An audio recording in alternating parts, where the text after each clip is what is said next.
Hello mga kawan! So for today's video ay mangunguha ulit tayo ng patola habang umuulan. Ayan, yung bahay namin sa likod. And dala ko na naman ang aking paraphernalia. At ako ay nakabota. Okay, so for today's video, magsasombrero ako. Kasi maulan. So, maghahunting muna tayo ng patola. Titingnan natin kung namunga na ulit siya. Kasi mga ilang araw na akong hindi nangunguha. Mabilis lang naman kasi silang lumaki. At mabilis din silang gumulang. So kapag napabayaan na sila at gumulang na sila, hindi na sila pwedeng gulayin. Ang ending, iiwanan mo na lang siya sa vines niya hanggang sa maging binhi siya at pananim. Okay, so for today's video ay samahan niyo ulit ako na maghanap ng ginintuang patola. Mura lang yung patola ngayon mga kawan. Wala ng 20. Minsan 10 na lang, 15 pesos na lang. Depende sa'yo. Ay, ano ba yan? Anyway, sa lahat ng mga binagyo, mga idol ko, mga kawan, ayan, mag-iingat po kayo, lalong-lalo na sa panahon ngayon. Bawal ang magkasakit kasi mahal ang magkasakit, day. Unang-una sa lahat, mahal ang Biogesic. Anyway, napansin yung bahay ng kapatid ko sa likod. Ha? Mahal na ba ang Biogesic ngayon? Mahal na ba isang banig ng Biogesic ngayon? Kung hindi naman, ay di bigyan nyo ako. Charot. Ayan, so magsusombrero ako. Kasi kapag nababad tayo sa ulan at nagkasakit tayo tapos hindi tayo nakapasok sa trabaho, lalong malaki yung mawawala sa atin mga kawan. Kaya mag-ingat po kayong lahat, okay? Sa lahat naman ng mga binaha ay nakikisimpatiya ako sa inyo. Alright? Ang dami na namang say ni Von TV.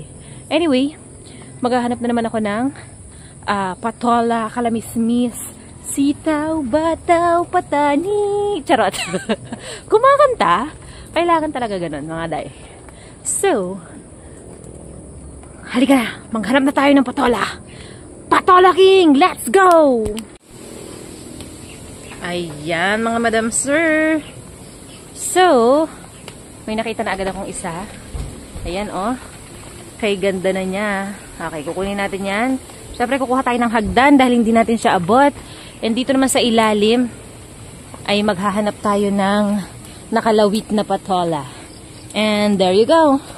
I found another one. Nakabitin sa kanyang sanga.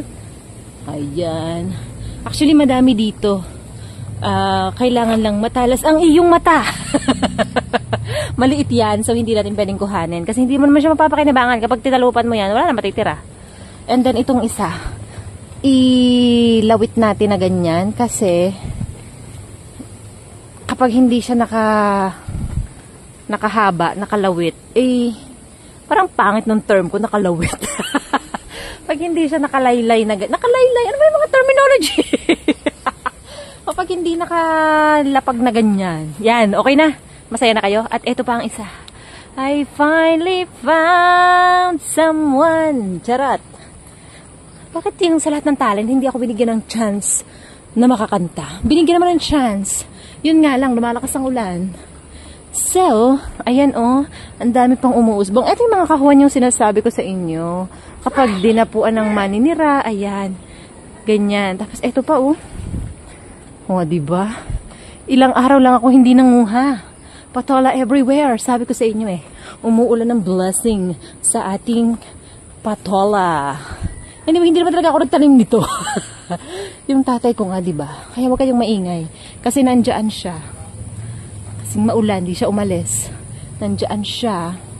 So, pag nalaman niya nanguha ko ng patola, patay na naman ako.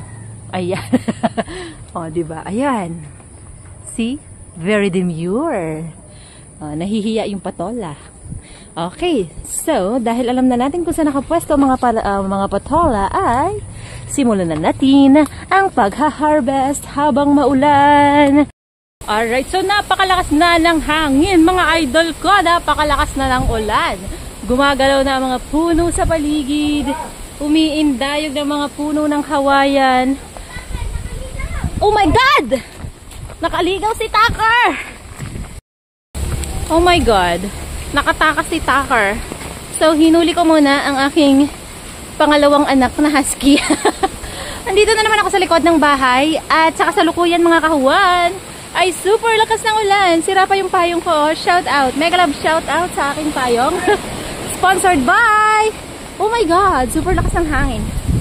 Alright. Kailangan kong iligtas sa mga patola. Patola King is here. Hold your horses. Ano ba bagyo? Tigilan mo na. Kawawa naman yung mga patola namin, nabubulok na sa'yo, oh. Super dami ko nang nakuha. So, yung iba, kinukuha ko na kahit medyo maliit-liit pa. Kasi, kapag hindi, tapos nababad siya ng ulan, Jai, masisira lang yun. Oo, Jai. So, ito na mga paraphernalia ko. Kompleto na. Meron ako silang payong. Meron silang payong. Alam mo, yung nginat-ngat yan ni Tucker. At, hindi ko na lang kung saan susungkitin yung iba sa sobrang dami nila. Bigla silang nagsulputa na parang kabute. Isang araw, konti na lang sila eh.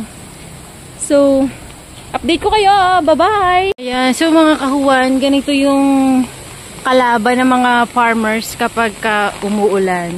So, yung mga pinagkakapitan ng aming mga pananim ay bumagsak. Ayan siya, oh.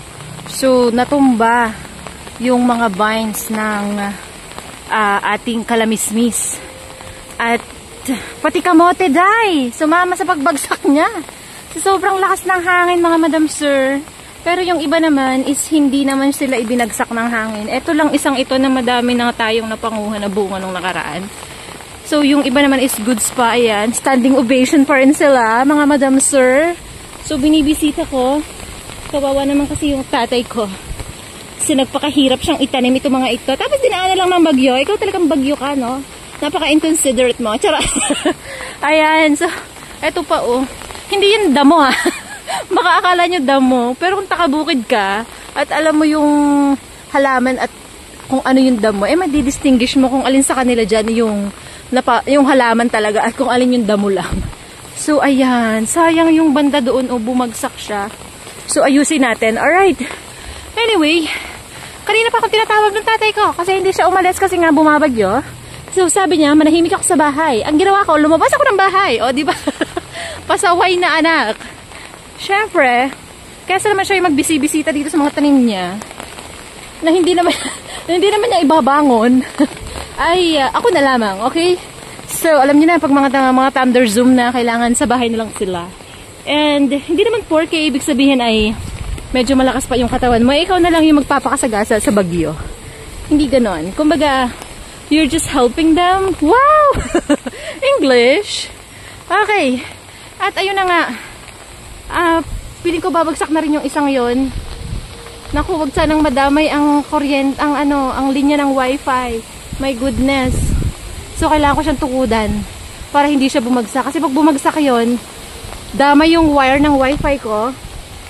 At maulan akong trabaho. Hindi pwede to. Alright, so kukuha ko ng kawayan.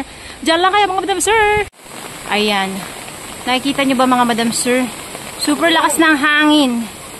Ayan, oh. Oh, diba? Super lakas ng hangin. At, papakita ko sa inyo mga kawayan namin.